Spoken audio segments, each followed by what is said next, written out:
A French spy was sent to South America to map enemy military bases, and accidentally created the world's most beloved fruit along the way.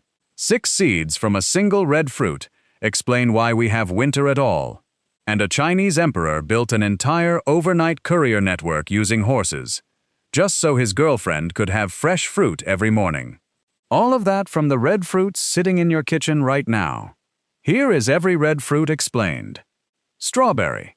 A strawberry is small, bright red, heart-shaped, and covered in about 200 tiny seeds on the outside, which already makes it the only fruit in the world that wears its seeds on the surface, instead of hiding them inside. The flavor is sweet, fragrant, and slightly tart, and the smell alone can fill a room. Here is the first thing most people get wrong. A strawberry is not actually a berry. Each of those 200 tiny dots on the outside is technically a separate fruit. So when you eat one strawberry, you are technically eating around 200 fruits at once. The thing everyone calls a berry is not a berry. A banana technically is. The modern strawberry did not exist before the early 1700s. It is a hybrid, a cross between a small red Virginia strawberry from North America and a large pale strawberry from Chile. Those two varieties had never met. They grew on opposite ends of the Western Hemisphere. The reason they eventually crossed paths comes down to a French spy. In 1714, a military engineer named Amédée François Fraisier was sent by the French government to Chile to secretly map Spanish coastal defenses. While doing reconnaissance, he noticed that local Mapuche people were cultivating a strawberry as large as a walnut, pale whitish red, with a flavor unlike anything in Europe. He brought 5 plants back to France for King Louis XIV. When those Chilean plants arrived in Brittany, they ended up growing next to Virginia red strawberries already there. The two varieties cross-pollinated. What grew from that crossing was the ancestor of every commercial strawberry in the world today. His last name, Fraisier, is French for strawberry grower. A man whose surname literally meant strawberry grower was the one who brought the missing half back from the other side of the world. The Cherokee called the strawberry eau de mine, the heartberry, and said it was a gift from the sun, placed on earth to help the first man and woman make up after the first argument in human history. The first woman walked away at dawn in anger. The sun made strawberries grow along her path. She stopped to eat them, remembered what was good, and turned back around. Pomegranate. A pomegranate does not give itself up easily. The outside is a thick, tough, reddish rind that tells you nothing. Crack it open, and the interior is something else entirely. Hundreds of small seeds, each one wrapped in a jewel-bright red casing, arranged in perfect chambers. The flavor is sweet and tart at the same time, complex and slightly astringent. It is one of the oldest cultivated fruits in human history. Seeds were placed in the tomb of Tutankhamun, so the pharaoh would have food in the afterlife. The pomegranate shows up in the Bible, the Quran, and the Torah. It is the only fruit that appears as sacred in every major ancient religion simultaneously. But the most famous pomegranate story explains something people still feel every winter. In Greek mythology, Persephone, daughter of the harvest goddess Demeter, was abducted by Hades and taken to the underworld. Zeus negotiated her release with one condition: anyone who had eaten food in the underworld had to return there. Persephone had eaten 6 pomegranate seeds while she was down there, so she had to spend 6 months of every year below and 6 months above. While she was gone, her mother Demeter refused to let anything grow. The earth went cold and bare. When Persephone returned, the world bloomed again. 6 pomegranate seeds became the ancient Greek explanation for why winter exists. And then there is this. Jewish tradition held for centuries that a pomegranate contains exactly 613 seeds, one for each commandment in the Torah. A divinely intentional number. Nobody questioned it for generations. When scientists eventually counted, they found the actual range is anywhere from 200 to over 1,400 seeds per fruit. The number 613 was never consistent. A belief held with complete certainty for centuries turned out to be a belief, not a fact. The pomegranate kept its secrets. Cherry. A cherry is small, round, glossy, and typically deep red. Sweet cherries are eaten fresh. Sour cherries end up in pies and jams. Each tree produces around 7,000 cherries per season. Bite into a ripe sweet cherry, and the flavor is almost shockingly concentrated, like fruit that remembered what fruit is supposed to taste like. Every American child grew up with the story of George Washington and the cherry tree. Young George receives a hatchet, chops down his father's favorite cherry tree, then confesses honestly when confronted. The lesson: truthfulness is the foundation of good character. That story is completely made up. A book salesman named Mason Weems invented it in 1806, 6 years after Washington had already died, to boost sales of a biography he was writing. There was no tree, there was no hatchet, there was no confession. It spread into school textbooks across the country and was taught as historical fact for nearly 200 years. A story about telling the truth, built entirely on a lie, became a cornerstone of American moral education. The cherry trees that actually shaped American history came from Japan.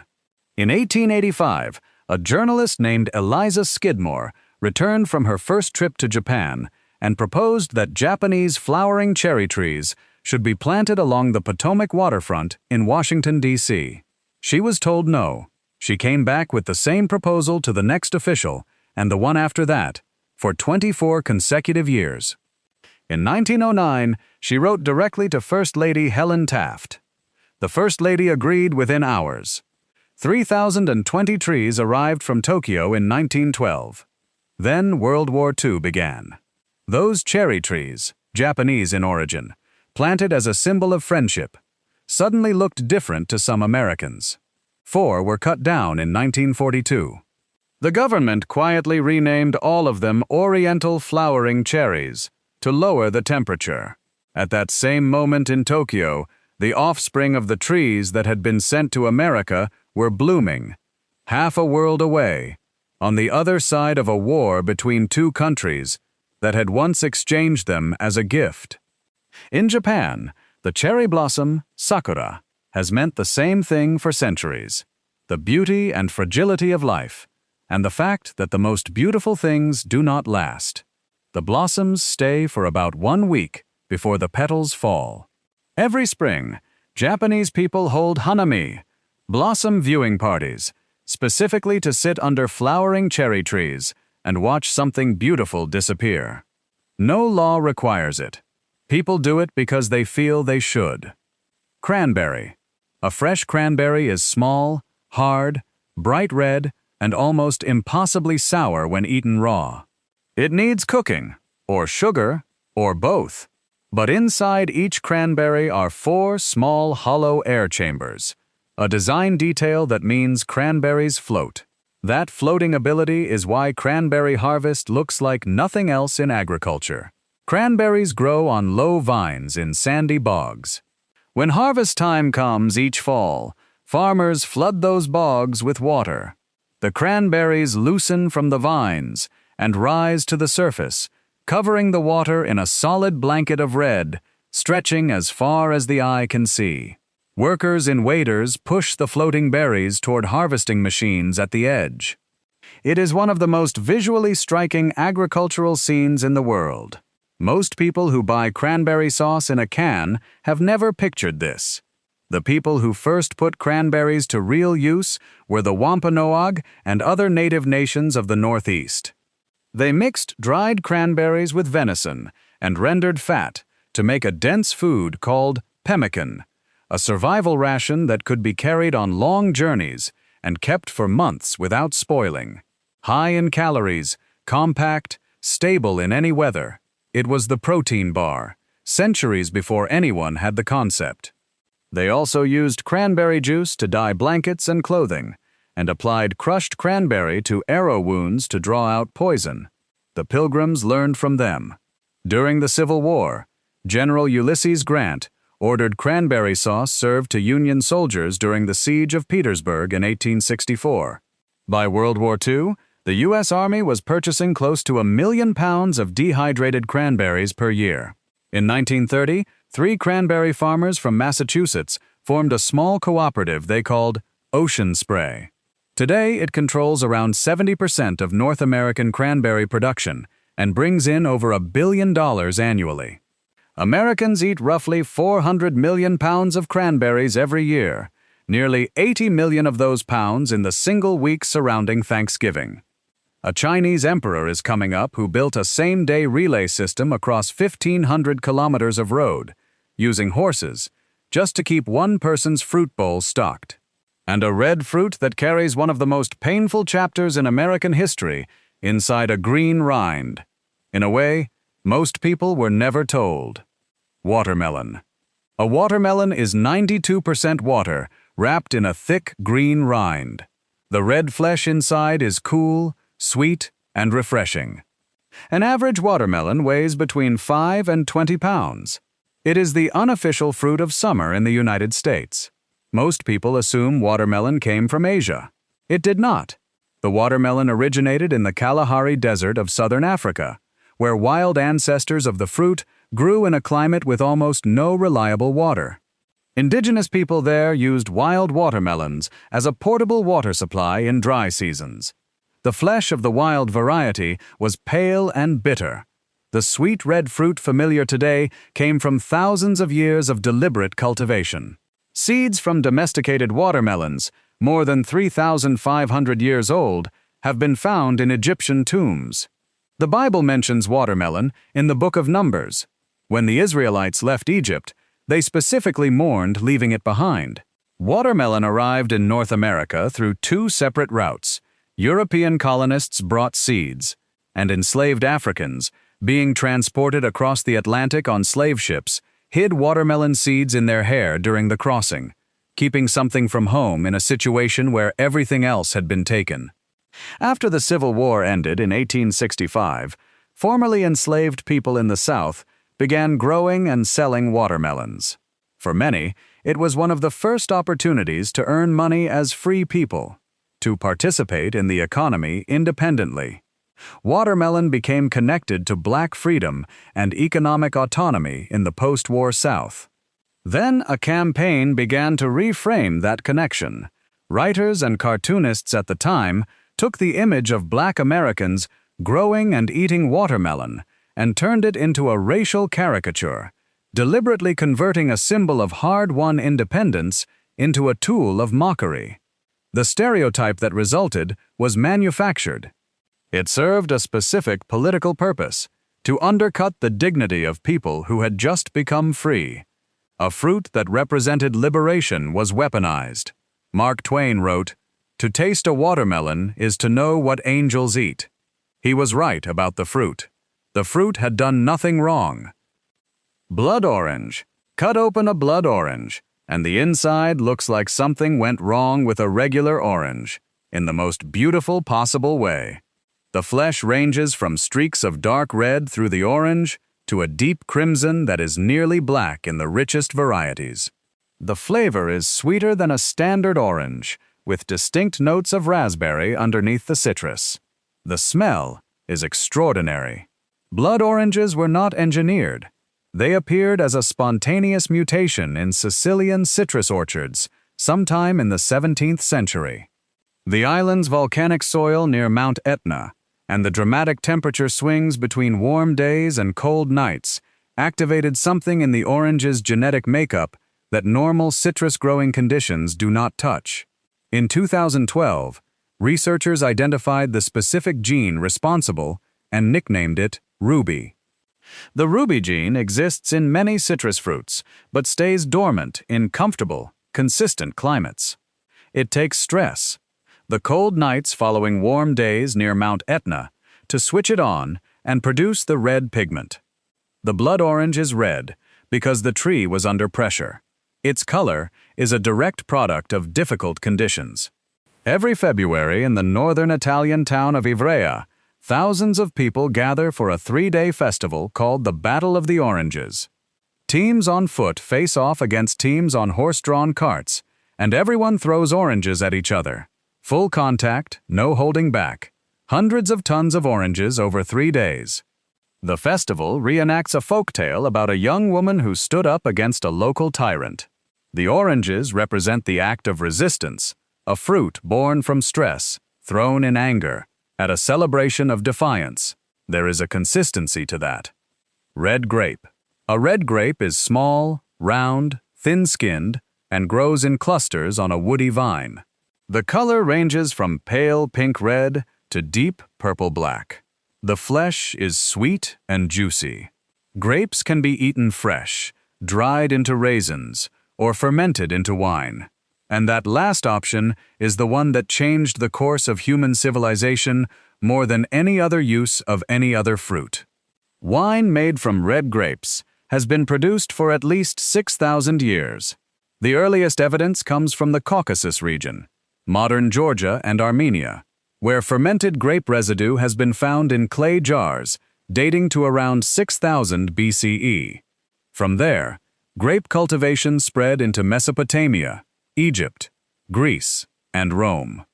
Egyptians placed wine jars in pharaohs' tombs. Greeks built an entire religion around the vine god Dionysus. Roman soldiers received a daily wine ration as standard military pay. The first wine was almost certainly an accident. Someone left a container of fresh grapes unattended. Wild yeast in the air began converting the sugars into alcohol. Someone tasted it, found it interesting, and tried to do it again on purpose. 6,000 years of civilization followed from a forgotten container of fruit. Wine later contributed to international law. In 1870, Prussian forces occupied the Bordeaux wine region during the Franco-Prussian War and drank through the cellars of the great chateau, consuming irreplaceable vintages aging for decades. French wine producers joined the push for international agreements protecting civilian property during wartime. Those negotiations fed into the framework that eventually became the Geneva Conventions. A cluster of red grapes, in an indirect but traceable line, helped write the world's rules for protecting civilians in war. Raspberry. A raspberry is made of about 100 small segments, drupelets, fitted together around a hollow center. The whole thing is soft, almost fragile, and collapses when bitten. The flavor is sweet and sharp at the same time.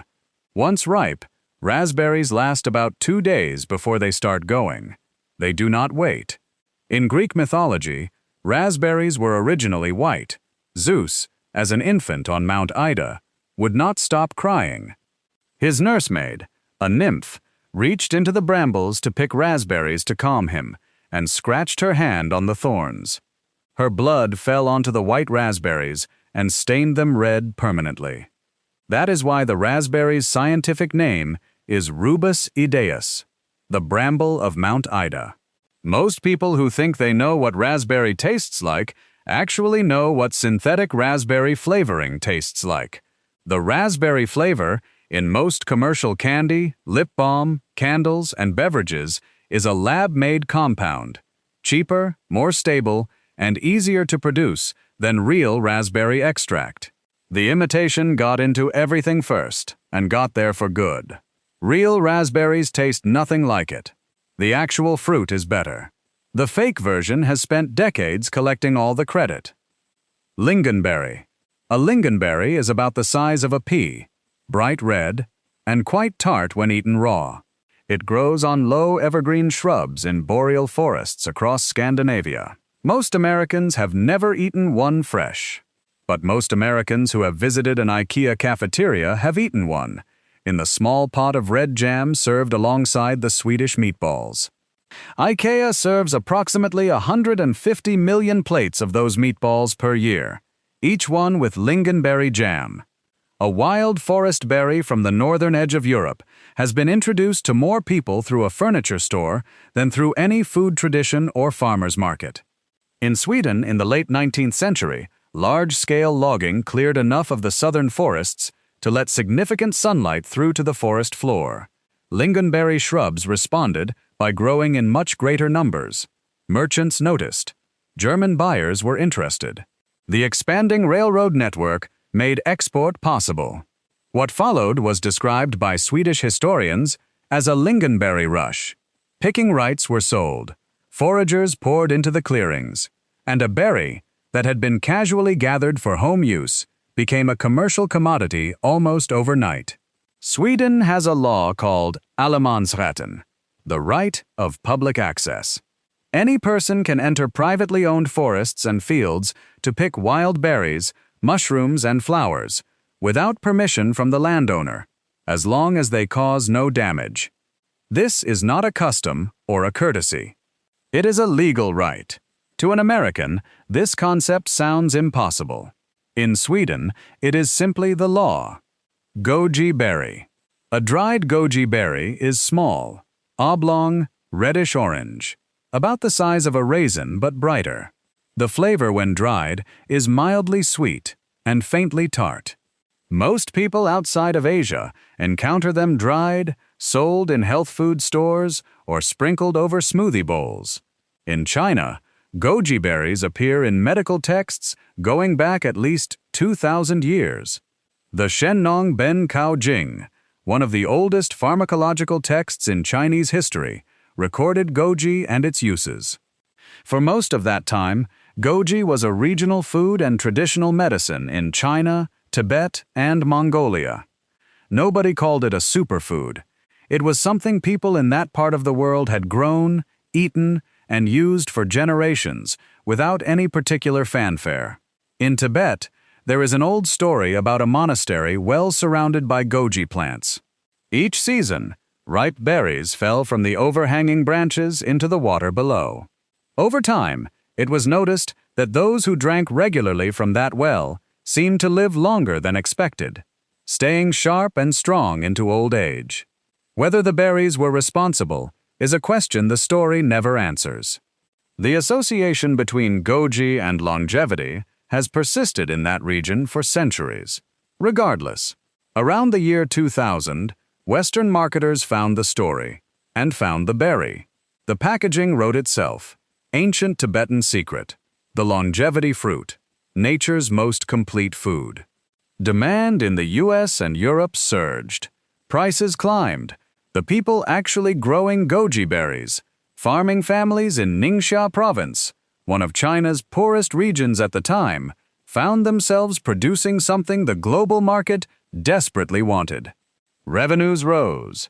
Infrastructure improved. A 2,000-year-old food became a global commodity because someone in a Western marketing office decided to give it a new label.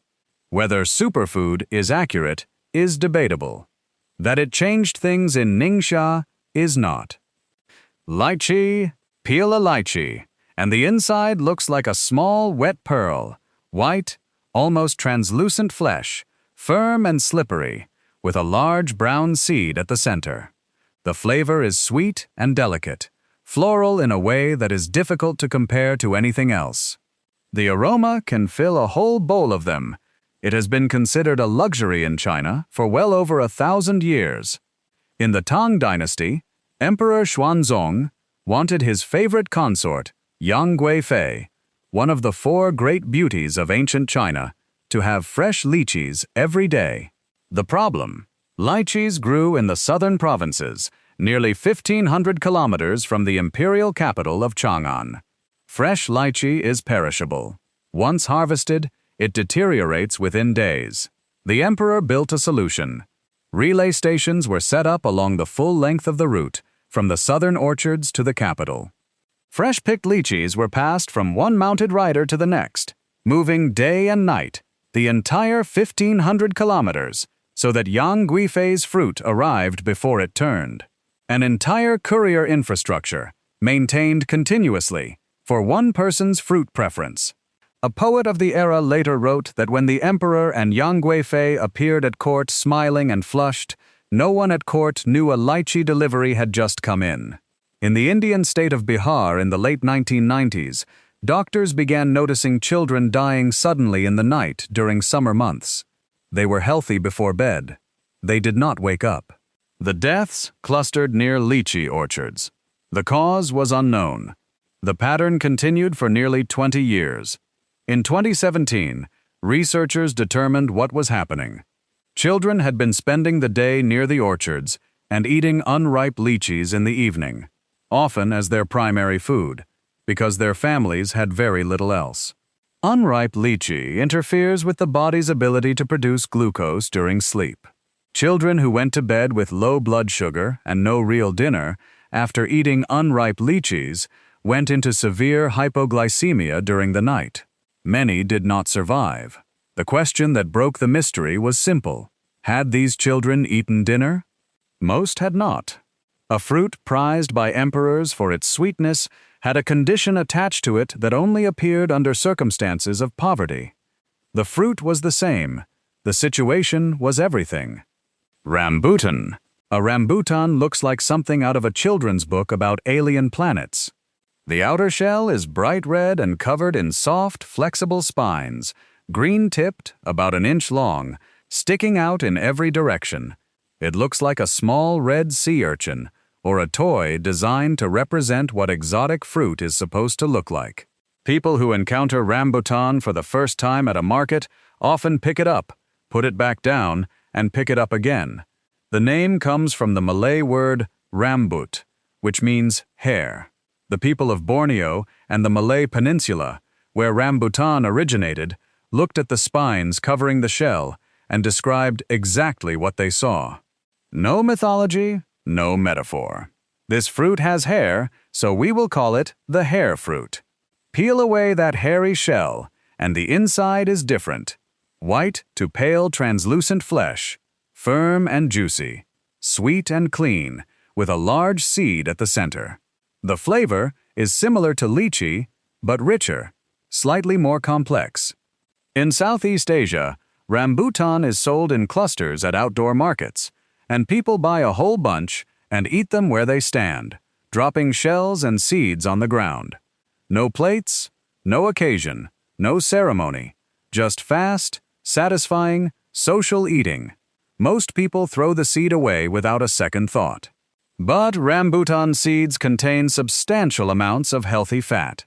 Small processors in Southeast Asia collect those seeds and extract oil used in food preparation and cosmetics. The part of the fruit that hits the ground at the market stall, the part everyone treats as waste, turns out to be commercially useful to the people who stop to look at it. That is roughly how it works with most things. The part everyone discards, because they are focused on the obvious part, is often worth something to whoever pays attention. That is every red fruit explained. From the spy who accidentally invented the modern strawberry to the emperor who built a courier system for one. From 6 pomegranate seeds that explain winter to a green-rinded fruit that carries the weight of American history in a way most people were never told. Which story caught you off guard? Drop it in the comments and subscribe if you want to keep going.